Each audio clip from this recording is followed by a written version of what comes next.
নমস্কার, কেমন আছো সবাই? আশা করছি সকলেই ভালো আছো। অপুর সংসারে নতুন একটি ভিডিওতে সবাইকে স্বাগত জানাই।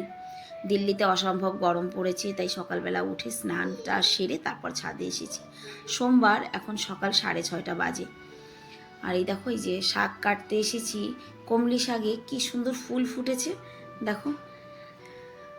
মানে সেই যে নালে খালে বিলে পুকুরে পাড়ে যে কমলি গাছ হয়, ঠিক সেই রকমই ফুলগুলো কিন্তু কমলি শাকেরও, তবে একেবারে সাদা ধবধবে ফুল। আর রোদের অসম্ভব তাপ হচ্ছে, তো শাক পাতা যা কিছু আছে সমস্ত কিছু কিন্তু রোদের তাপে জ্বলে যাচ্ছে।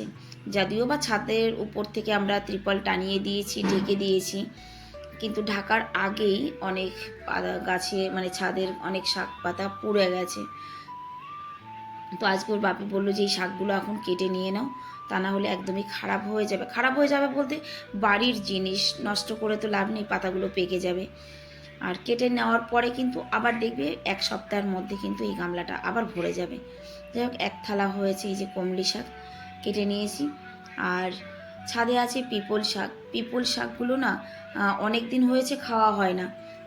অনেক দিন বলতে মাসখানেক আগে একবার খেয়েছিলাম, তবে অনেকটাই হয়েছিল, তো তার মধ্যে থেকে কিন্তু রয়ে গেছে।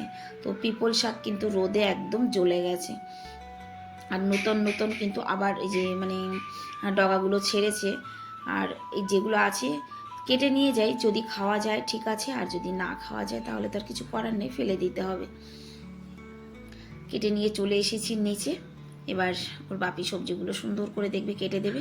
আমি তাড়াতাড়ি করে আগে 2 কাপ চা করি, তারপরে ব্রেকফাস্টের তৈয়ারি।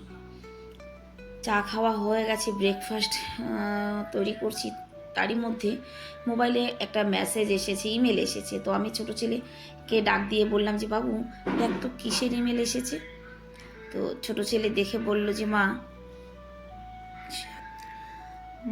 মা শুধু ইমেল না, ট্যাক্স মেসেজও এসেছে, তোমার অ্যাকাউন্টে পয়সা ঢুকেছে ইউটিউব থেকে।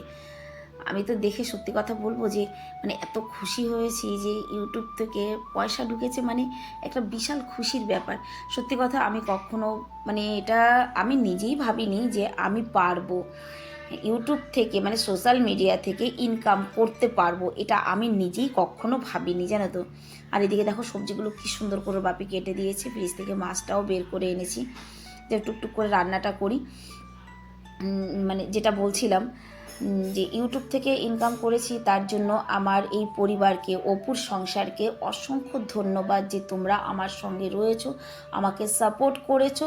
তোমাদের ভালোবাসার কারণেই কিন্তু আমি আজকে এই খুশিটা বা আজকে আমার এই সাকসেসটা কিন্তু তোমাদের জন্য। আমি যা করেছি না করেছি তার থেকে বেশি তোমাদের অবদান। Thank you, thank you, thank you অপুর পরিবারকে, অপুর সংসারকে। সত্যি কথাই, মানে রান্নাবান্না করছি, যাই করছি না করছি, তার মধ্যে মনে মনে মানে এটা হচ্ছে যে আমি কি এখন ব্যাংকে যাব টাকা তুলতে, না মানে কি করব বুঝতে পারছি না। যদিও বা আজকাল ব্যাংকে যাওয়ার প্রয়োজন পড়ে না, যেহেতু প্রত্যেকের মোবাইলেই কিন্তু পেটিএম আছে, সেখান থেকেই পয়সাটা বের করে খরচা করা যায়। তো ব্যাংকে যাব কিনা সেটাই মানে ভেবে ভেবে যে যাব, তুলে নিয়ে আসবো, ঘরে নিয়ে আসবো।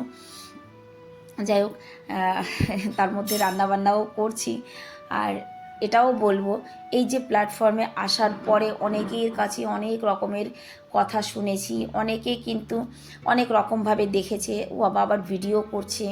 এমন এমন জায়গায় গিয়ে আমি এমন এমন কথাও শুনেছি, হয়তো কোনো অনুষ্ঠান বাড়িতে, সেখানে গিয়ে হয়তো এই ধরনের কথাও বলেছে। আরে ও কি অনুষ্ঠানে এসেছে নাকি?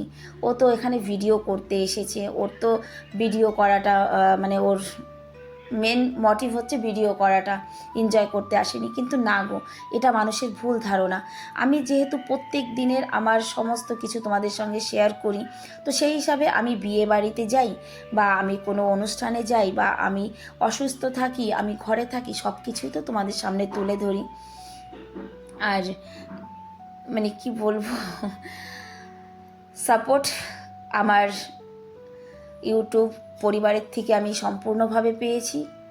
এখানে আমি এটাই বলবো, যতটা সাপোর্ট আমার নিজের লোকের কাছ থেকে আমার পাওয়া দরকার ছিল, পাওনা ছিল, সেটা কিন্তু সত্যি কথাই যে আমি পাইনি। অনেকে হয়তো ভেবেছে যে লাইক করলে, কমেন্ট করলে, ভিডিও দেখলেও পয়সা পেয়ে যাবে, এটাই ভেবেছে। কিন্তু না, সত্যি কথা, নিজেদের মানুষরা যদি সুন্দর করে একটা গঠনমূলক কমেন্ট করে বা একটা মন্তব্য রাখে, তাহলে কিন্তু ভিডিও করার উৎসাহটা আরও বেড়ে যায়। কিন্তু সত্যি কথাই আমি সেটা কখনোই পাইনি, কখনো পাইনি। আজ অনেক দিন পর ছেলেকে নিয়ে আমি এসেছি মিউজিক ক্লাসে। অ্যাকচুয়ালি বেশ কিছুদিন থেকে কিন্তু আমি ছেলেকে নিয়ে আসি না, তার কারণ বড় ছেলেও ওই দিকটাই ক্লাসে আসে, তো ও ভাইকে নিয়ে চলে যায়, সেই কারণেই আমি আসি না। আর আজকে আসার দুটো কারণ। একটা হচ্ছে সামনে রবীন্দ্র জয়ন্তী, তো স্যারকে বলার আছে যে স্যার রবীন্দ্র জয়ন্তীর জন্য ছেলেকে একটু তৈয়ারি করতে, না বলে দিলে হয়তো আবার সেটা ধ্যান রাখবে না। যাই হোক, আর যদি সময়টা একটু চেঞ্জ করে, 5টার সময় তো প্রচণ্ড রোদের তাপ থাকে, প্রচণ্ড গরম থাকে, সেই জন্য ভাবলাম যে আজকে আমি যাই, গিয়ে স্যারকে এই কথা দুটো বলে দেব। স্যারকে জিজ্ঞাসা করলাম আমার ছেলের প্র্যাকটিস কেমন চলছে, তো বললো যে না, এই তো সবে 1 বছর হলো ও ক্লাস জয়েন করেছে, কিন্তু 1 বছরের মধ্যে ও অনেকটা কভার করে নিয়েছে, তাই বললো। যাই হোক, ছেলের ক্লাস শেষ হয়ে গেছে, এখন বাজে 6টা, আমরা বেরিয়ে পড়েছি। এই যে কৃষ্ণচূড়া ফুল গাছটা দেখে এত ভালো লাগছিল, পুরো গাছ ভর্তি ফুল, অপূর্ব লাগছিল কিন্তু দেখতে। আর এই জায়গাটায় এই যে কৃষ্ণচূড়া গাছে ফুল ফুটে রয়েছে, তার মধ্যে কোকিল ডাকছে, সত্যি একেবারে প্রাণ কেড়ে নেওয়ার মতো। আর এই যে বেল গাছটা দেখতে পাচ্ছ, দেখো একটা পাতাও নেই গাছে, শুধু টাকলা মাথা, পুরো গাছ ভর্তি ভরা রয়েছে। খুব সুন্দর লাগছিল কিন্তু এই জায়গাটা থেকে যখন আমরা হেঁটে যাচ্ছিলাম, সত্যি অনেক অনেক ভালো লাগছিল। যাই হোক, এখন আমি আর ছোটো ছেলে যাব একটু মার্কেটে। ছোটো ছেলে বলল, মা আমাকে কিছু একটু কিনে দাও, আমার খিদে পেয়েছে। তো ও প্রথমে এখান থেকে একটা এই যে মিল্কশেক না কি নিয়েছে, নেওয়ার পরে তারপরে আমরা চলে এসেছি মিষ্টির দোকানে। সত্যি কথা বলবো, আমি ইউটিউব থেকে পেমেন্ট পেয়েছি, তার জন্য আমার অপুর সংসারের সবাই যেমন আমার সঙ্গে রয়েছে, তেমন রয়েছে মানে ঈশ্বরের কৃপাও। ঈশ্বরের কৃপা ছাড়া নাকি গাছের একটা পাতাও নড়ে না, তাহলে আমি কি করে মানে কোথাও এগিয়ে যাব? নিশ্চয়ই ঈশ্বরেরও কৃপা আছে। তো এখান থেকে একটুখানি মিষ্টি কিনছি, যাব মন্দিরে। ছেলেকে বললাম যে বাবু, ইউটিউব থেকে তো পেমেন্ট এসেছে, পেমেন্ট তো মোবাইলের মধ্যে পেটিএম দিয়ে কিনে নেবো, সেই একই ব্যাপার। তো আগে কি করা যায় বলো তো? আগে তো আমার ছেলেও বললো যে মা চলো মন্দিরে যাই, আগে মন্দিরে মানে প্রসাদ দিয়ে, মন্দিরে ভোগ দিয়ে তারপরে তুমি যা করবে করবে, কিন্তু হ্যাঁ আমাকে 200 টাকা দেবে কিন্তু মা। আমার পুচকুটা বলেছে, আমি ঠিক আছে দেবো। আর আমার ছেলেদের আর একটা ডিমান্ড আজকে, যে মা আজকে তুমি আমাদের ডিনার পার্টি দেবে। ঠিক আছে, সেটাও মেনে নিয়েছি। যাই হোক, প্রসাদটা নিয়ে চলে এসেছি মন্দিরে। 6টার সময়ও কিন্তু অনেকটা মানে উজালা থাকে, বলতে দিল্লিতে 6টার সময়ও রোদ থাকে, মানে এখনও সূর্য ডোবেনি, তবে হালকা হালকা মেঘ হয়েছে আজকে। যাই হোক, অনেকক্ষণ মন্দিরের বাইরে অপেক্ষা করলাম, তারপরে এই যে মন্দিরে সন্ধ্যা আরতির প্রায় সময় হয়ে এসেছে, তখন মন্দিরে ঢুকলাম। আর প্রসাদটা চড়ানোর জন্য ঢুকেই আগে পণ্ডিতের মানে মন্দিরে যারা পূজা করে, পূজারি পণ্ডিত, তার কাছে গিয়ে জিজ্ঞাসা করলাম। তো সে আমাকে বলল যে প্রসাদটা আমার কাছে দিন, আর এখানে রাখা আছে মানে পেন রাখা রয়েছে, কাগজ রাখা রয়েছে, এখানে আপনি আপনার নামটা আর গোত্রটা লিখে আমাকে দিয়ে দিন। তো আমি এখান থেকে আমার নাম আর গোত্রটা লিখলাম, লিখে তারপরে পণ্ডিতজির হাতে দিয়ে দিয়েছি। এবার এখনও কিন্তু সন্ধ্যা আরতি শুরু হয়নি, হবে, সমস্ত কিছু গোছানো হয়ে গেছে। এই যে কাগজটা ওনাকে দিয়ে দিলাম, তারপরে বসে অপেক্ষা করছি সন্ধ্যা আরতির।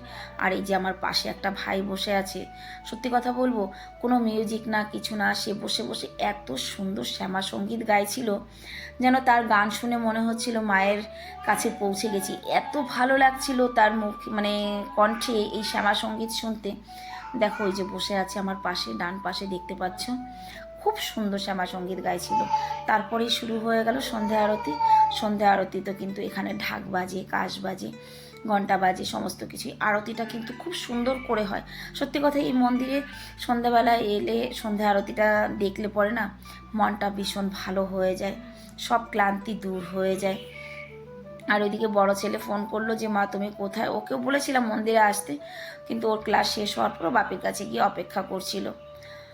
আমরাও চলে গেছিলাম ওর বাপির কাছে, গিয়ে খানিক সময় বসলাম। তারপরে যখন ঘড়ির কাঁটা 9:30 কাছে, তখন কিন্তু আমরা এসেছি একটা রেস্টুরেন্টে। আজকে যে রেস্টুরেন্টে আমরা এসেছি, রেস্টুরেন্টটা কিন্তু একদম আমাদের ঘরের পাশে, মানে আমার ঘরের পাশেই নতুন খুলেছে। তবে বেশ কিছুদিন থেকেই ছেলেরা বলছিল, মা চলো না ওই রেস্টুরেন্টে যাব। আজকাল করে আর আসা হয়নি, দেখাও হয়নি যে কেমন। তবে রেস্টুরেন্টটা কিন্তু খুব সুন্দর, ডেকোরেটও ভালো করেছে বা খুব সুন্দর। এবার জানি না এখানকার খাবার দাবার কেমন হবে, আজ প্রথমবার আমরা এসেছি। তো ওর বাপি আগে মেনু কার্ডটা দেখছিল, কিন্তু আমি ওনাকে বললাম যে ছেড়ে দাও, আজকে না হয় ওদের সিলেক্ট করতে দাও, ওরাই আজকে মেনুটা চয়েস করুক যে কী খাবে না খাবে। ওর বাপি খানিকটা সময় দেখে তারপরে বললো যে ঠিক আছে, তাহলে ছেলেরাই আজকে ওদের পছন্দই আমাদের পছন্দটা আমরা করে নিই। বড় ছেলেকে দিয়ে দিয়েছে, তো বড় ছেলে এখান থেকে মেনু চয়েস করলো।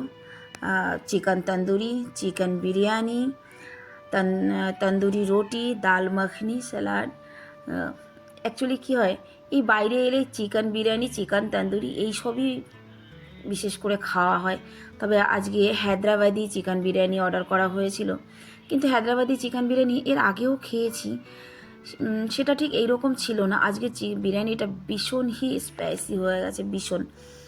আর বাকি অন্যান্য খাবারগুলো কিন্তু বেশ ভালো ছিল। একেবারে খাবারের শেষে বড় ছেলে বলল, মা আমি একটা পাস্তা নেব। পাস্তার কি একটা নাম বললো জানি না। তো আমি বললাম যে ঠিক আছে নিয়ে নে, যদি খেতে পারিস তবেই নিবি, না পারলে কিন্তু নিবি না। তো পাস্তাটা নেওয়ার পর আমাকে বললো, মা তুমি একটা খেয়ে দেখো না। বড় ছেলে বললো, মা তুমি একটা খেয়ে দেখো। সত্যি কথা বলতে এইসব জিনিস তো আমি কখনো খাই না। তো বললো তুমি একটা খেয়ে দেখো, খেয়ে দেখো। তো ছেলের মন রাখার জন্য আমি একটা পাস্তা, সত্যি কথাই একেবারেই পেট ভরা এখন আর পাস্তা খাওয়ার মুড নেই, একটা খেয়ে দেখলাম, বেশ ভালোই লাগে।